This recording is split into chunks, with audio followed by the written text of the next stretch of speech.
everybody, welcome back. I thought we'd talk a little bit about how to make a good cup of coffee on the trail. I guess a good cup of coffee has a lot to do with the temperature of the water and the quality of the beans.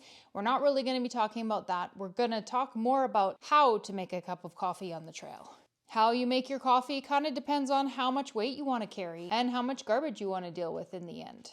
I've got a few different methods of making coffee here that we're going to try.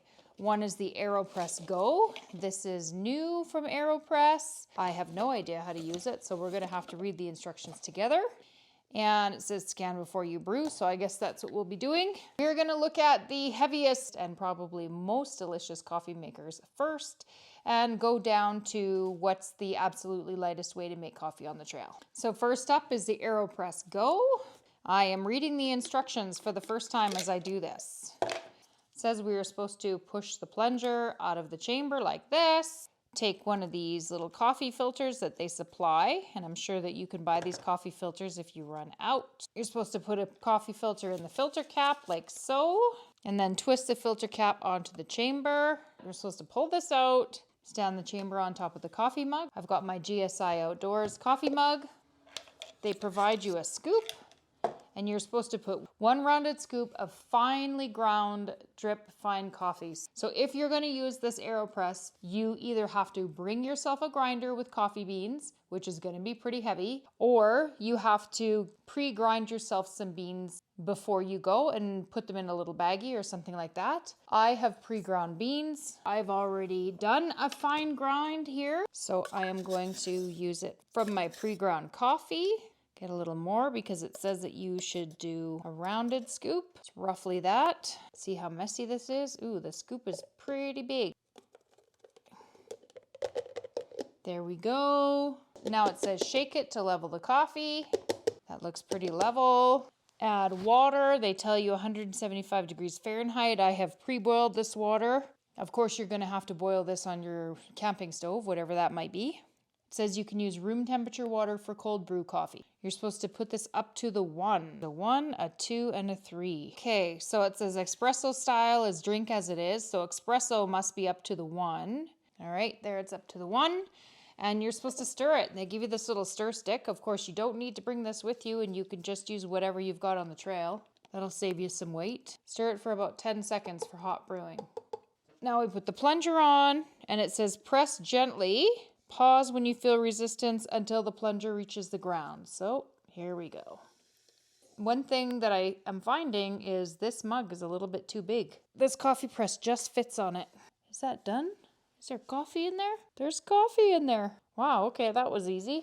I like myself an Americano, so I would normally put some water in for an Americano. I like my coffee to be really dark and a little bit stiffer than most, so I would probably do this twice to get 2 shots. But I'm going to try this with 1 shot. That looked like it was about the equivalent of 2 shots. So I'll try it out.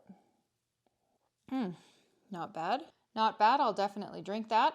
Good coffee. Really good coffee, actually. Considering my beans are really old because it's been a long time since I actually ground coffee and did a pour over, that's really good coffee. I'm impressed. Now they give you this case and everything with this lid, and I'm sure that you could use this case as a mug.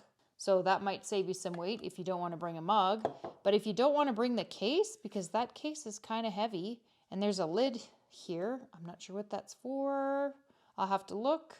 I think you could probably just throw this as one piece into a baggie and make it a lot lighter. I probably should have weighed this without the case on it because this thing is pretty heavy. And this little lid here, this rubber lid, that's super heavy. That's what most of the weight's coming from, I think. I'll tell you what this weighs. 51 grams just for this lid. So that's 1.79 ounces just for the lid. That's going to save you a lot right there. And this little mug thing is 3 ounces. Almost 5 ounces right there that you can save just by not taking these and just throwing this in a baggie. With how good that coffee tasted, I think I'm going to actually take this with me on a couple trips and see how it works. The problem is, though, that you have to remember is every time you use something like this that leaves grounds later, you have to pack those grounds out, just like garbage. But you can't just leave those grounds behind. Actually, I think because they're organic, you could probably just put them in your poop hole in the morning. That might work, but just keep that in mind. If you have to carry your poop out of a place, then you probably have to carry out the grounds too. So that's going to be a little bit heavy because they're wet. So keep in mind you're actually adding weight to your pack if you're keeping these grounds with you and you have to pack them out. All right, let's talk about the next one. This is the NANOPRESSO, and this thing is pretty heavy too.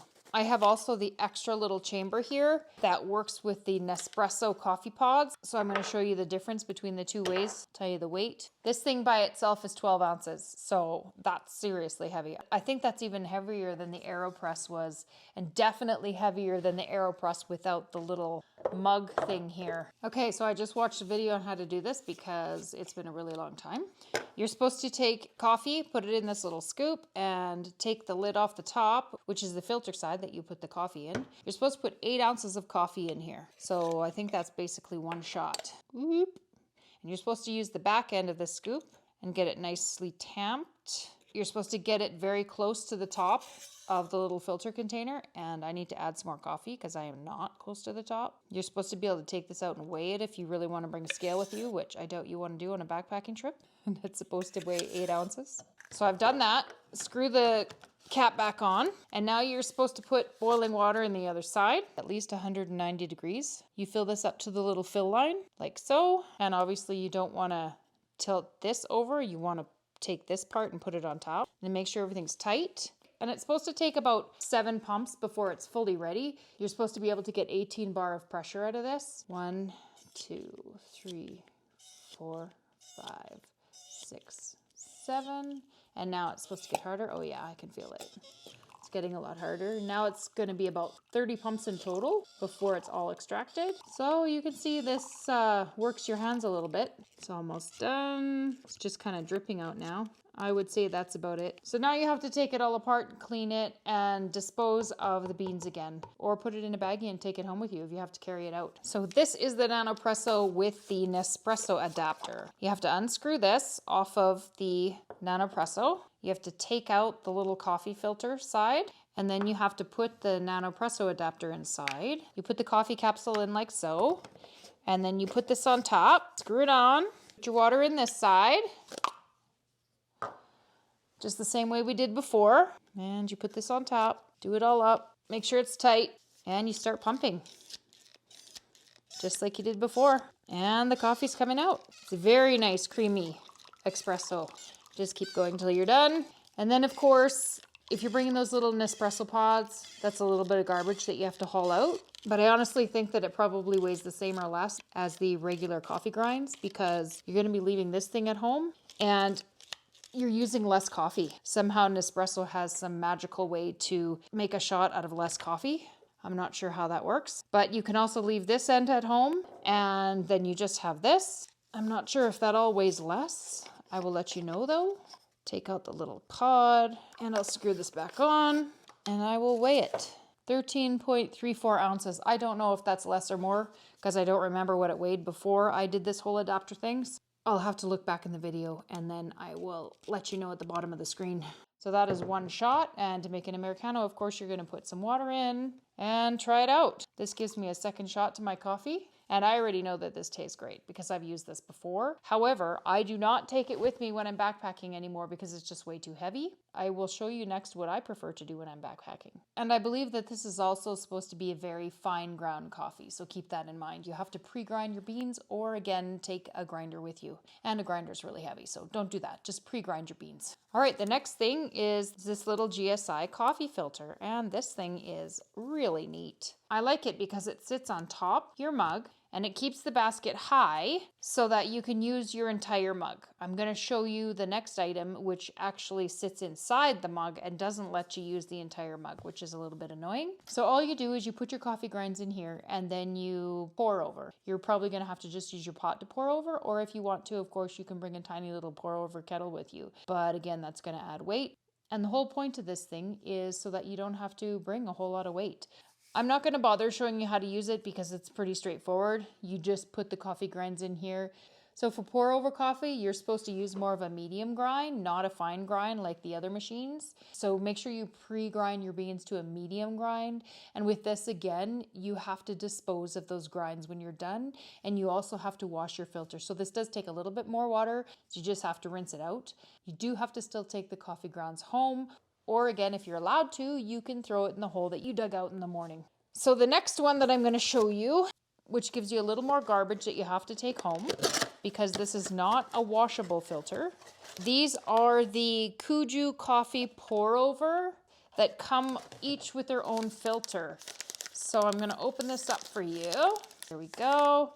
I'm going to show you how this works. I'm going to use my other mug for this. Move this one out of the way. You see that this has to take up some of your mug, and that's very unfortunate because when I want to drink a coffee, I want to fill up this whole thing, and I can only fill this halfway with this. Also with this mug here, which is a bigger mug, it doesn't really sit on the outside as well. It does all right. Oh, see, it just snapped off. I don't know if you saw that, but it's harder with this mug because it doesn't fit it that well. When you're pouring the coffee, it might just snap off and fall in the coffee mug. So use a mug that's got a little bit smaller opening like this one. And I'll show you how this works. You just open this up. I'm going to be drinking a lot of coffee tonight. I think I'm going to be up late. And you just pour this in really slowly. So you don't have to grind any coffee, which is nice. It does take a little bit longer because this is a pour over. So you kind of have to sit here for a while and slowly pour. It gives you a really nice coffee. It tastes really good. But now you have to pack out that filter and that paper on the side that's holding the filter onto the cup. And how far am I from the bottom? It's a little bit hard to see if you've hit the filter. Perhaps you can keep going over the filter. I'm not sure. I'm going to test it out here and see that and see if we can, just to get a little bit more coffee into the mug. It just seems like a really weird design that they made it so that it sits inside the coffee pot, because normally in pour overs you don't have the filter touch the actual water. I'm over top the bottom of the filter now. I don't think that the water's leaving the filter anymore because the bottom is sitting in the water. So I have to take this out of the water for the water to go out of the filter. So you're not going to get a full cup of coffee with this for sure, which is unfortunate because you have to carry all this out now. You'll have to squeeze this out somehow, get out as much water as you can. Maybe you can let it air out and dry out a little bit, because if this has lots of water in it, you're going to be carrying that water out and that's going to be really heavy. I'm just going to take it out and sit it on my little mat I've got here. This is pretty good coffee. I have had it before. Very tasty, but definitely nowhere near as tasty as that AEROPRESS was, and nowhere near as tasty as the NANOPRESSO. All right, lightest options. We've got some flash fuel here. I think this stuff is made in Canada. This is really, really good coffee, and it is instant coffee. I have found it really hard to find a really good instant coffee. I do not like the Starbucks instant coffees. I find them really bitter.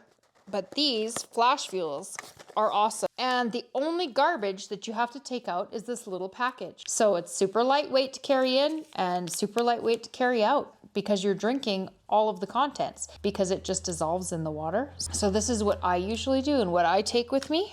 This is a dark roast and that's what I like. I've also got Alpine Start here. It is also an instant coffee and it is a medium roast. So if you're a medium coffee drinker, this Alpine Start stuff is really good too. And you can see that it's just the little packages as well. I don't like this stuff as much because it is medium. I'm sure that medium coffee drinkers like this a lot more than this flash fuel. Here's a close-up of the flash fuel so you know what the box looks like. Here's a close-up of the Kuju coffee so that you know what that box looks like. I bought all of these coffees at Mountain Equipment Co-op. I'm sure there's lots of places you can get them. I've seen the flash fuel at Sport Check as well. And this is the Alpine Start. Here's a close-up of what the NanoPresso looks like and a close-up of the AEROPRESS. When you're going, of course, you don't need to take this box with you, this heavy box. Just leave the box and take the little coffees. Just throw them in your food bag. There is a new really cool espresso maker that is an automatic espresso maker. I believe it's rechargeable and it's called the Alpine Nano. It looks nice. It comes in a bunch of different colors. 1, 2, 3, 4, 5 different colors. I'd love to try that out, but unfortunately I can't buy everything. And it's $293 on Amazon, so that's pretty pricey. I won't be buying that anytime soon, but if you are a connoisseur and you don't want to pump anything like this NanoPresso has a pump on the side, that one is just rechargeable and you can just push a button and it'll make you your espresso. Unfortunately, my watch has been zooming in and out without me doing anything again. So I'm sure that you guys got to see my entire messy table of all my coffee stuff. So please forgive how messy my table was. So hopefully this video gave you some more information so that you know exactly how you are going to brew your coffee on trail. Make sure that you join us for the next video. Make sure that you hit that subscribe button so that you don't miss any videos that are coming up. Thanks so much for joining, and we'll see you next time.